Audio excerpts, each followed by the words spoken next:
Selamat malam jemaat sekalian. Baik Anda sedang di sini bersama-sama dengan saya ataupun Anda mengikuti di rumah dimanapun Anda berada, adalah suatu kebahagiaan bahwa kita bisa mempelajari firman Tuhan. Tidak semua orang punya kesempatan sebanyak kita. Jadi kalau kita tidak memakai kesempatan yang kita punya dengan sebaik-baiknya, betapa kita menyia-nyiakan. Oke, mari kita buka Alkitab kita di dalam Kejadian pasal 24. Sudah berapa lama saya khotbah di Rabu malam tentang doa. Dan di dalam Alkitab ada banyak contoh-contoh doa yang luar biasa. Ada yang luar biasa karena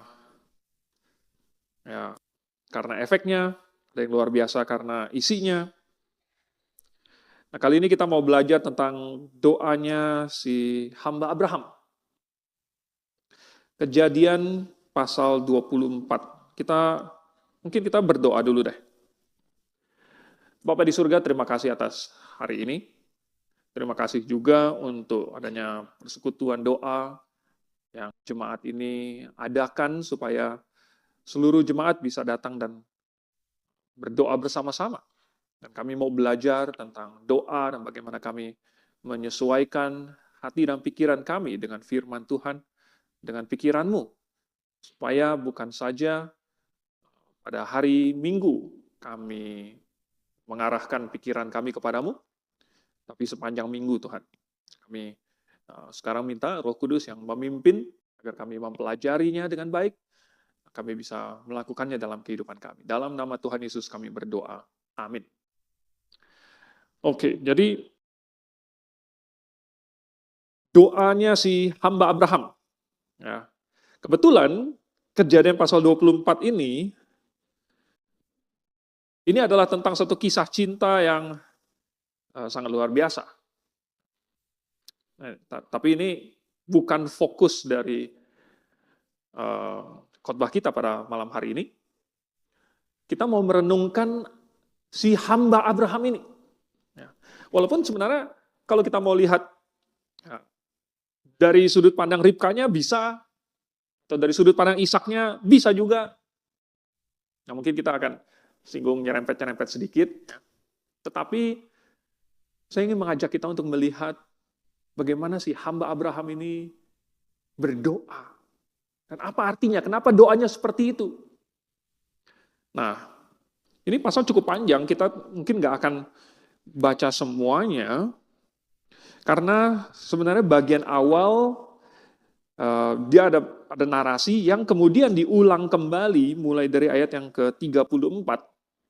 Mungkin karena doanya itu begitu luar biasa dan kejadian yang mengikuti doanya itu begitu ajaib sehingga harus diceritakan dua kali. Lagi pula inilah cara orang zaman dulu mereka bercerita. Ya. Mereka udah cerita satu kali, nanti ketemu orang lain lagi, cerita lagi gitu. Jadi cerita terus gitu. Sehingga kabar itu disebarkan. Gitu. Tapi hari ini kita akan membaca mulai dari ayat 34, soalnya saya akan skip yang bagian awalnya, saya akan ambil bagian keduanya saja. Tapi nanti Anda pulang, Anda silakan baca kembali mulai dari ayat 1. Nah, mungkin saya ada mengalusikan beberapa hal yang ada terdapat di bagian awalnya, tapi tidak kita baca saat ini. Oke, saya akan baca mulai dari ayat 34. Lalu berkatalah ia, aku ini hamba Abraham. Tuhan sangat memberkati tuanku itu, sehingga ia telah menjadi kaya. Tuhan telah memberikan kepadanya kambing domba dan lembu sapi, emas dan perak, budak laki-laki dan perempuan, unta dan keledai. Dan Sarah, istri tuanku itu, sesudah tua, telah melahirkan anak laki-laki bagi tuanku itu. Kepada anaknya itu telah diberikan tuanku segala harta miliknya. Tuanku itu telah mengambil sumpahku. Engkau tidak akan mengambil untuk anakku seorang istri dari antara perempuan Kanaan yang negerinya kudiami ini. Tetapi engkau harus pergi ke rumah ayahku dan kepada kaumku untuk mengambil seorang istri bagi anakku. Jawabku kepada tuanku itu. Mungkin perempuan itu tidak mau mengikut aku. Tetapi katanya kepadaku, Tuhan yang di hadapannya aku hidup akan mengutus malaikatnya menyertai engkau dan akan membuat perjalananmu berhasil. Sehingga engkau akan mengambil bagi anakku seorang istri dari kaumku dan dari rumah ayahku. Barulah engkau lepas dari sumpahmu kepadaku, jika engkau sampai kepada kaumku dan mereka tidak memberikan perempuan itu kepadamu. Hanya dalam hal itulah engkau lepas dari sumpahmu kepadaku. Dan hari ini aku sampai ke mata air tadi.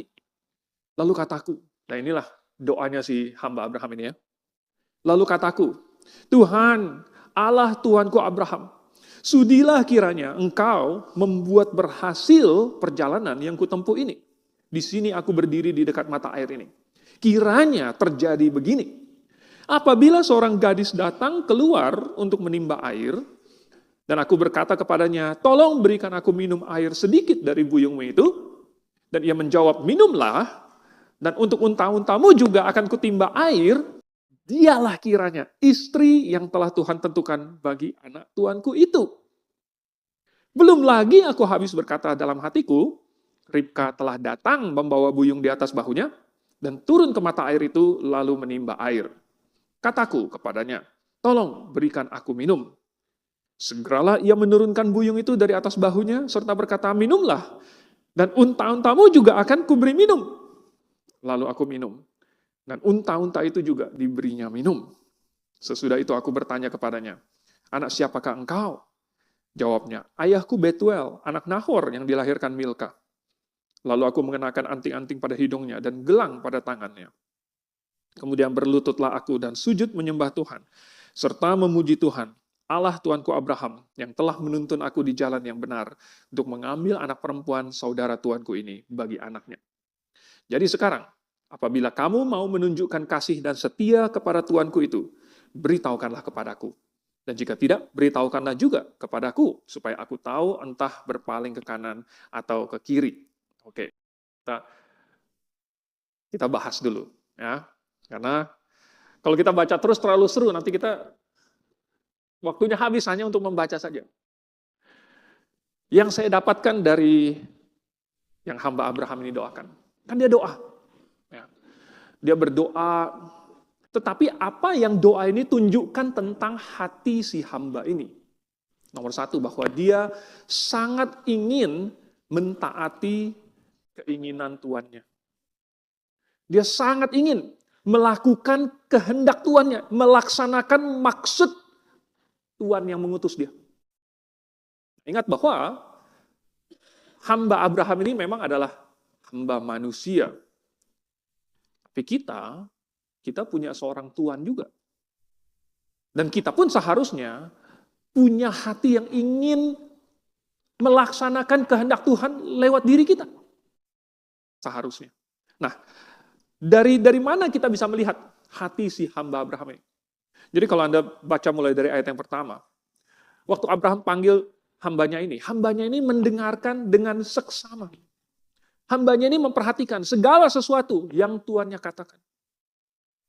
Ini adalah ini persyaratan. Kalau orang mau melakukan suatu pekerjaan dengan baik, dia harus memperhatikan.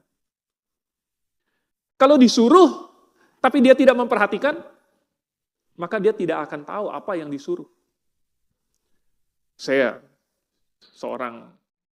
Dulu saya seorang murid, lalu kemudian menjadi guru. Saya tahu betul murid yang pandangannya kosong, yang tidak memperhatikan. Walaupun pandangannya ke depan, tetapi tidak benar-benar memperhatikan. Karena saya sendiri sering melakukannya. Jadi saya tahu.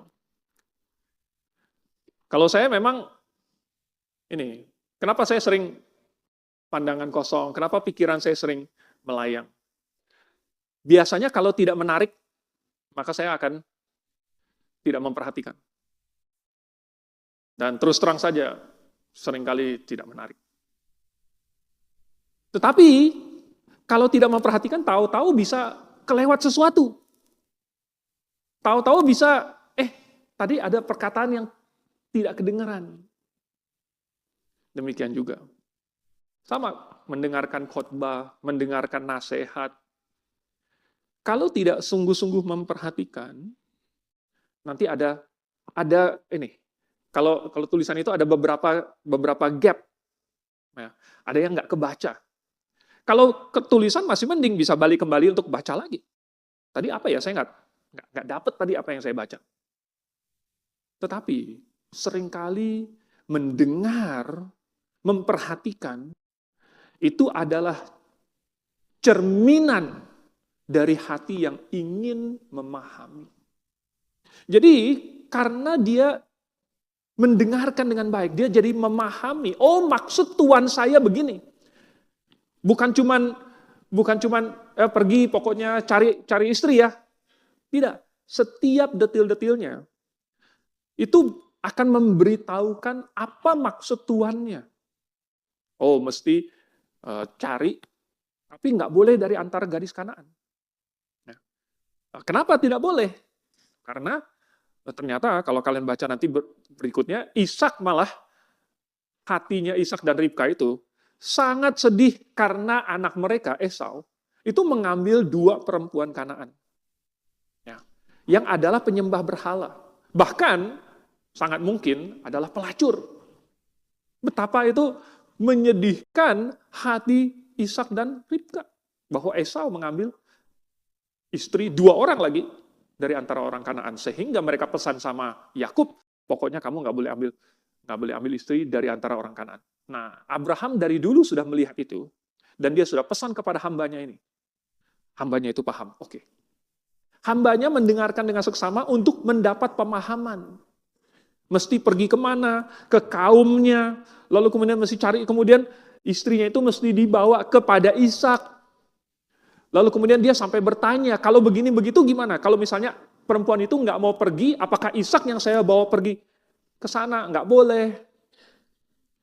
Ini adalah ciri-ciri orang yang mau melakukan apa-apa dengan benar.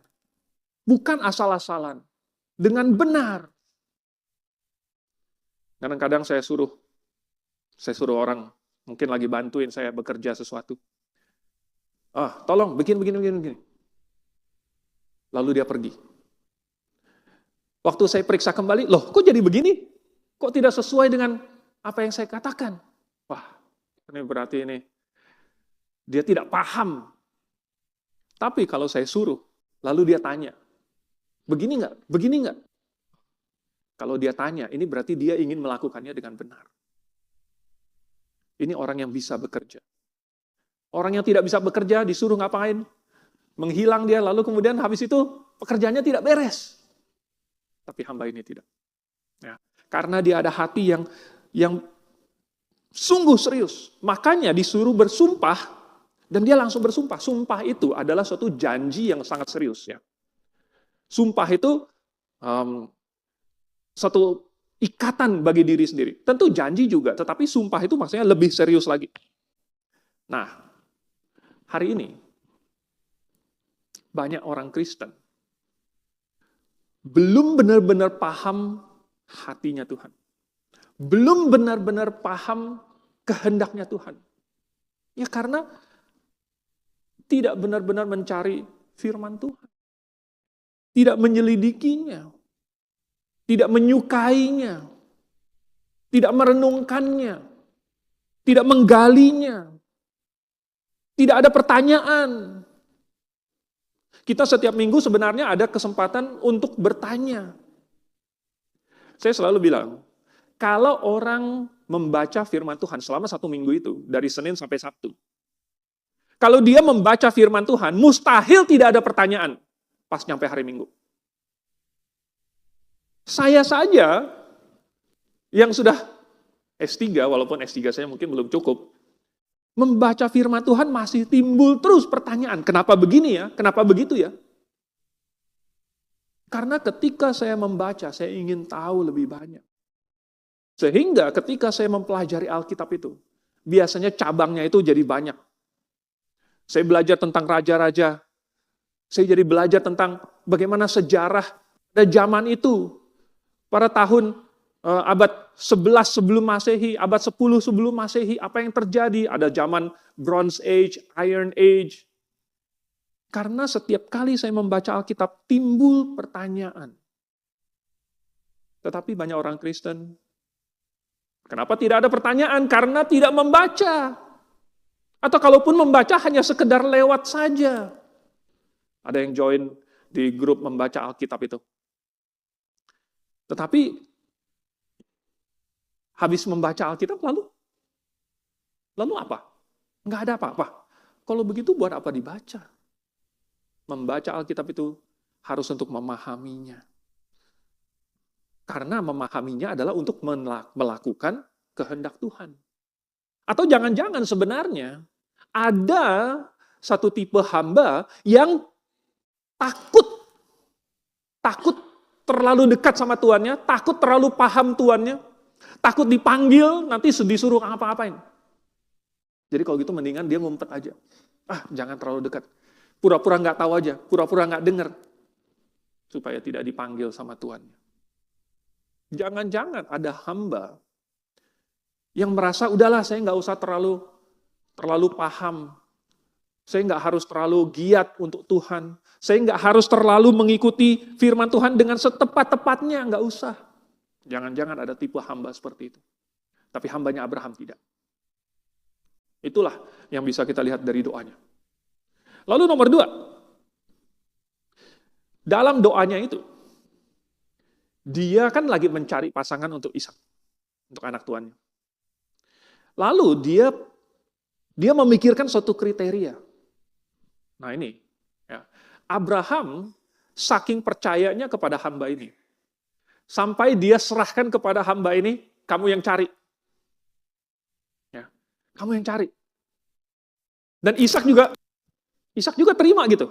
Ya, Ishak pasti dikasih tahu dong, ini sekarang hamba ini akan saya kirim, lalu kemudian dia akan cari seorang calon istri buat kamu, nanti dia akan bawa ke sini, nanti itu jadi istri kamu ya. Pasti Ishak sudah tahu. Ya. Dan Ishak menaruh kepercayaannya, menaruh harapannya kepada hamba ini. Ayo, berapa banyak di sini anak muda yang berani? Ya. Taruh kepercayaannya kepada saya, ntar saya cariin. Tidak banyak yang berani. Ya. Nanti kalau mukanya jelek gimana? Nanti kalau badannya pendek gimana? Tinggi badannya gimana? Aduh, dan lain sebagainya. Takut kan? Takut. Ya. Tetapi ternyata kriteria yang dipakai oleh hamba Abraham ini tidak mengecewakan. Tidak mengecewakan. Apa yang dia pakai kriterianya? Yang dia doakan. Kan dia doa sama Tuhan. Tuhan, kiranya terjadi begini ya. Lalu dia ada cerita, kalau nanti saya di sumur ini berdiri, kemudian ada datang seorang gadis, ya, kemudian begitu-gitu. Jadi, kata kunci pertama di sini adalah gadis. Datang seorang gadis. Ini syarat nomor 1 bagi dia. Kenapa ini penting? Karena banyak wanita, banyak orang, terutama di zaman modern ini, yang tidak begitu lagi menghargai kegadisan atau keperawanan. Tidak terlalu menghargai lagi, mau perawan nggak perawan, itu nggak efek. Itu tidak menentukan apa-apa. Itu nggak ada artinya. Benarkah demikian? Tapi kenapa bagi hamba Abraham ini, dia carinya seorang gadis. Ya. Jadi begini, walaupun tidak absolut, tidak selalu benar, tetapi biasanya di dalam suatu kebudayaan yang konservatif, keperawanan itu adalah salah satu indikator kuat bahwa gadis ini memegang nilai-nilai tradisional dalam pernikahan. Ya, indikator kuat. Walaupun tidak absolut. Dan bisa saja seseorang itu perawan karena berbagai faktor. Tetapi ada korelasi kuat, ada hubungan yang erat ya, antara keperawanan dengan bahwa gadis ini dia memiliki hubungan yang baik dengan ayahnya. dengan orang tuanya. Sekali lagi, tidak absolut, tetapi ini ada hubungan. Ya. Ini konsisten lah. Ya. Bahwa gadis ini dia tunduk kepada ayahnya. Bahwa gadis ini tidak harus ikut-ikutan dengan temannya. Bahwa dia bukan butuh perhatian. Sekali lagi, ini bukan absolut, tetapi ini konsisten. Buat apa seseorang kalau misalnya mau mencari gadis yang punya hubungan baik dengan ayahnya, sengaja cari, kalau gitu cari yang nggak perawan, kan nggak konsisten. Kalau mau cari, pasti cari yang konsisten. Kalau mau cari yang tunduk kepada ayahnya, yang punya hubungan baik dengan keluarganya, yang punya karakter yang bagus, tentu akan cari yang konsisten dengan indikator kuatnya adalah nomor 1, keperawanan. Bahwa dia menjaga dirinya, dia memelihara dirinya, bahwa dia bisa membatasi pergaulannya dan lain sebagainya. Dan tentu hamba Abraham ini cukup pandai dan dia juga memikirkan si Ishak gitu. Nah, laki-laki manapun pasti akan senang kalau dia dapat istri dan nggak usah memikirkan, waduh, ini khawatir ini mantan-mantannya gimana nih gitu ya. Nanti masih ada mantan nggak gitu, nanti ini ada yang merasa ini pernah jadi milik orang lain. Tapi kalau dia masih perawan, ini berarti masih baru, tidak perlu khawatir tentang penyakit menular seksual dan lain sebagainya. Nah, oleh sebab itu maka dari antara banyak kriterianya, nomor 1, kalau ada gadis yang datang, jadi penting. Lalu berikutnya, karakter. Ya. Kriteria yang dipakai oleh hamba Abraham ini adalah karakter, bukan uang, ya, bukan harta. Walaupun si Ribka ini bukan dari keluarga miskin. Ribka ini pasti keluarganya cukup kaya. Tahu dari mana? Karena si hamba Abraham ini, dia datang dengan unta, 10 ekor unta. Lalu bersama dengan hamba Abraham ini juga ada orang-orangnya. Kan nggak mungkin hamba Abraham ini datang sendirian bawa 10 ekor unta gitu, bawa barang-barang yang mahal-mahal, kena rampok di jalan. Pasti dia ada bawa rombongan juga. Nah, ini serombongan besar muncul di mata air, nggak tahu dari mana. Lalu kemudian minta unta-untanya dikasih minum. Lalu habis itu Ribka masih bilang, ayo mampir di rumah saya. Rumah kecil mana, gubuk mana yang muat 10 unta dengan rombongan besar? Nggak mungkin, pasti rumahnya Ribka lumayan gede. Katanya di situ sudah disiapkan makanan untuk mereka, untuk unta-untanya. Orang miskin mana yang bisa kasih makan serombongan pendatang dari jauh beserta dengan unta-untanya? Nggak ada. Berarti Ribka punya keluarga yang cukup berada. Tetapi itu bukan jadi salah satu kriteria yang dicari oleh hamba Abraham, bukan. Nah, tapi karakternya. Jadi bukan harta, ya, bukan kecantikan, walaupun saya yakin Ribka pasti sangat cantik. Bukan juga jumlah follower. Ya, zaman sekarang kan, aduh ini yang harus eksis di sosmed. Enggak. Tapi karakter ini akan terlihat biasanya pada saat terjadi hal yang tidak terduga. Ketika ada satu pilihan yang datang dengan tiba-tiba. Lalu kemudian dia harus membuat pilihan. Nah, apa yang dia lakukan? Jadi, si hamba Abraham ini sudah mendesain satu pertanyaan, minta minum. Minta minum ini sederhana sekali. Ya, minta minum ini sangat umum. Minta minum ini adalah minta tolong yang paling rendah levelnya. Lalu kalau misalnya sudah dikasih, hamba Abraham itu akan tunggu lagi. Apakah dia akan melanjutkan sesudah menolong hal yang paling dasar, apakah dia akan mengulurkan tangan lebih daripada yang minimum. Kalau misalnya cuma minta air doang, ya sudah dikasih gampang. Itu minimum. Tapi Ribka kemudian mau kasih minum semua unta-untanya. Saudara, satu unta itu bisa minum puluhan liter. Ya. Saya nggak tahu buyungnya si Ribka ini berapa gede. Yang jelas nggak mungkin terlalu gede sampai dia sendiri nggak bisa angkat dong. Tapi katakanlah buyungnya itu kayak galon yang ini. Galonan kita itu 19 liter. Ya. Coba yang cewek-cewek kuat kan? Angkatnya ya. Coba ditimba 19 liter gitu. 19 kilo itu kemudian kasih minum unta-untanya berapa kali? 10 unta. Tuh unta katakanlah 3 kali bolak-balik. Kali 10 berarti 30 kali bolak-balik sampai untanya puas minum. Kira-kira mesti berapa kali? Wah, luar biasa. Ya. Dia bukan hanya memberikan pertolongan yang paling minimum, tetapi bahkan melampaui itu. Ini karakter. Ini bukan sesuatu yang sudah direncanakan dulu. Sudah dikasih tahu Ribka, nanti kalau kamu pergi ke sumur, nanti bakalan ada orang. Ya, dia udah siapin gelang emas, dia udah siapin anting emas. Kamu nanti bantuin dia ya, kasih minum semua untanya ya. Nggak ada yang pernah mempersiapkan Ribka untuk hal ini. Ini sesuatu yang terjadi tiba-tiba. Dan respon dia adalah hasil dari pembawaan dia, hasil dari pendidikan dia, hasil dari kebiasaan-kebiasaan dia. Itu adalah karakter dia.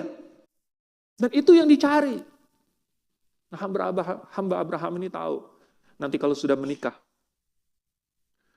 kecantikan akan berubah, kemolekan akan berubah. Tetapi yang penting adalah karakter orang tersebut.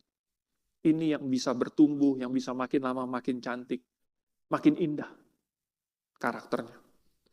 Intinya, dalam doanya ini, saya nggak akan terlalu lama karena waktu saya sudah hampir habis. Dia mencari keuntungan tuannya.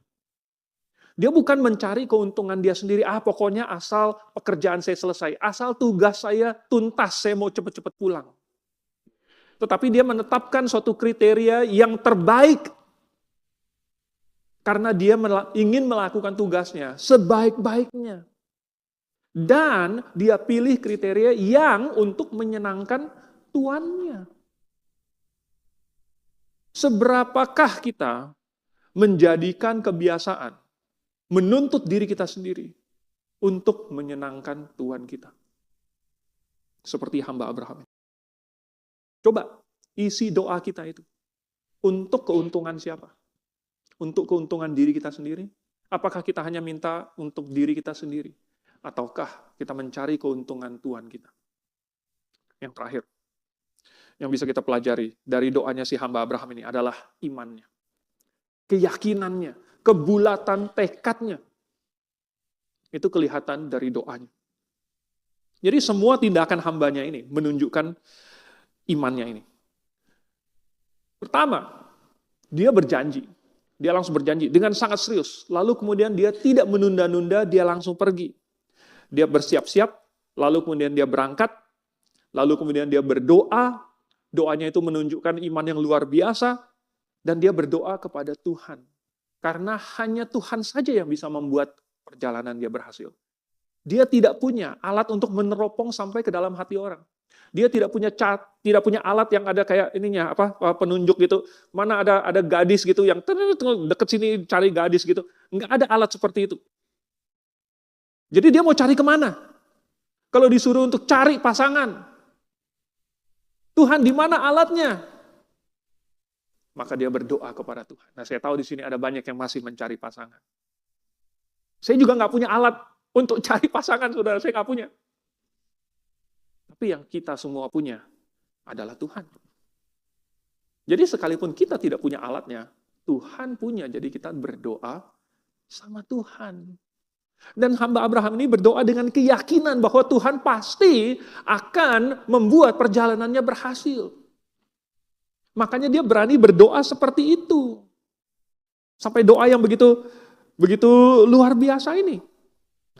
Karena dia tahu bahwa doa dia sesuai dengan kehendak Tuhan. Maka dia bisa yakin. Karena dia berdoa sesuatu yang sudah sesuai kehendak Tuhan, pasti Tuhan akan menjawabnya. Dan kita hari ini jangan lalu kemudian menjadikan ini jadi contoh. Kalau begitu saya akan berdoa juga. Ya, Tuhan, kiranya terjadi begini ya. Kalau saya pergi ke gereja, lalu kemudian pandangan saya akan jatuh kepada seseorang gadis, lalu kemudian saya akan ngomong begini, dia akan balas begitu, lalu dibikinlah suatu skenario sesuai dengan keinginan kita. Bukan seperti itu. Ya. Seolah-olah keinginan kita sudah sama banget nih sama keinginan Tuhan. Kayak hamba Abraham ini. Kalau keinginan kita sudah sama banget dengan keinginannya Tuhan, maka lihatlah Tuhan bekerja dengan luar biasa. Sebelum selesai dia bicara kepada Tuhan, selagi kata-kata itu masih belum selesai dia ucapkan dalam hatinya, datanglah Ribka. Berarti Tuhan sudah menyiapkan dulu. Sebelum hamba itu sampai di sumur, sebelum hamba itu berdoa, Tuhan sudah bikin Ribka siap-siap berangkat dari rumah, bawa buyung. Tuhan sudah siapkan, bahkan bertahun-tahun sebelum hamba itu datang, sebelum mencari istri untuk Ishak, Tuhan sudah mempersiapkan si Ribka. Dan kalau kita lihat dari sudut pandangnya Ribka, mungkin si Ribka juga berdoa, Tuhan, saya mau mencari seorang suami yang takut akan Engkau. Saya mau mencari seorang suami yang bisa menjadi kepala rumah tangga yang baik. Saya mau cari suami yang punya 10 unta, Tuhan. Kalau hari ini mungkin unta itu mobil. Itu bukan seperti itu.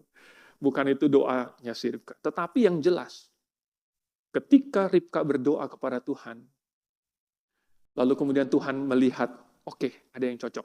Dan Ribka sendiri bersiap-siap.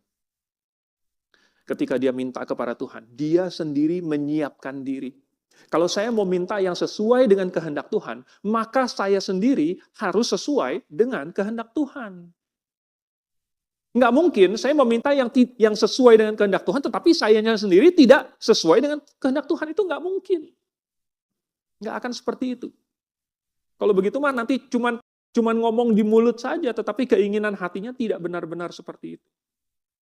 Nah, oleh sebab itu, inilah iman yang sesungguhnya. Yaitu sesudah meyakini, lalu kemudian melakukan. Hamba ini sesudah dia yakin bahwa kehendak Tuhan itu begini, lalu kemudian dia pergi, dia berangkat, dia akan lakukan, dia akan tunaikan tugasnya. Dan ketika Tuhan membuat perjalanannya berhasil, dia tidak menunda-nunda, dia mau segera pulang. Karena dia tahu bahwa inilah kehendak Tuhan. Dia yakin bahwa Tuhan akan mengutus malaikatnya untuk mendahului dia, menyiapkan jalan. Apakah kita memiliki keyakinan yang sama? Seandainya kita memahami hati Tuhan, seandainya kita menyelaraskan diri kita dengan kehendaknya Tuhan, kenapa tidak? Kenapa kita menjadi ragu? Untuk apa? Bukankah Tuhan mengutus malaikatnya juga untuk membuat rencananya berhasil? Oleh sebab itu, doanya si hamba Abraham ini, bagi saya, menunjukkan iman seseorang yang bukan hanya memahami hati tuannya, tetapi yang kemudian sangat mengasihi tuannya sehingga mau mencari kebaikan dan keuntungan tuannya. Dan dia rela untuk dirinya dipakai untuk itu. Saya harap kita semua juga begitu. Mari kita tundukkan kepala, kita berdoa. Bapa di surga, terima kasih kami tahu bahwa Engkau menuliskan hal-hal ini supaya kami mempelajarinya dan itu menjadi contoh buat kami. Oleh sebab itu Tuhan, berilah kami hikmat supaya kami menarik pelajaran. Dan dengan demikian, maka doa-doa kami, isinya juga sesuai dengan kehendak-Mu. Dan dengan berdoa, kami pun semakin mengenal Engkau, kami semakin selaras dengan kehendak-Mu, kami memberikan diri kami untuk Engkau pakai, untuk menggenapi doa-doa kami sendiri. Kami serahkan semuanya ke dalam tangan-Mu, mohon Engkau yang memimpin terus dalam nama Tuhan Yesus. Amin.